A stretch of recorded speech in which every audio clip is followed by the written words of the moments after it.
كشفت دراسة حديثة أن الذين يعانون من الشخير أثناء النوم قد يتعرضون إلى صعوبات في استعادة ذكريات الماضي.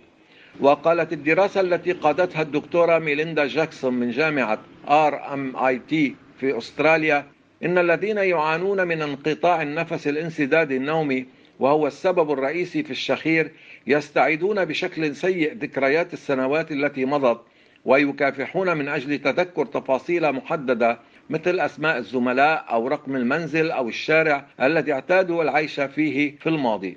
ففي كل مرة يصاب فيها الشخص بالتهاب التنفس أثناء النوم وبالتالي يعاني من الشخير، فإن حنجرته تتقلص لحجب مجرى الهواء، والذي يؤدي أيضا إلى قطع وصول الأكسجين إلى الدماغ.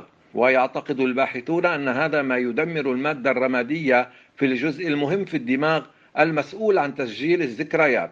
ووجدت الدراسة التي أجريت على 44 مريضا تتراوح أعمارهم بين 20 و 69 عاما يعانون من انقطاع النفس الانسدادي النومي أن لديهم ذكريات سيئة للغاية تتعلق بتفاصيل الحياة في مرحلة البلوغ المبكر.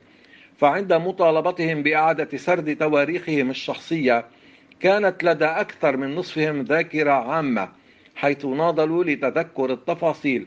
أما الأصحاء من العمر نفسه فقد عانى أقل من 1 من كل 5 من مشكلة عدم القدرة على تقديم ذكريات تفصيلية.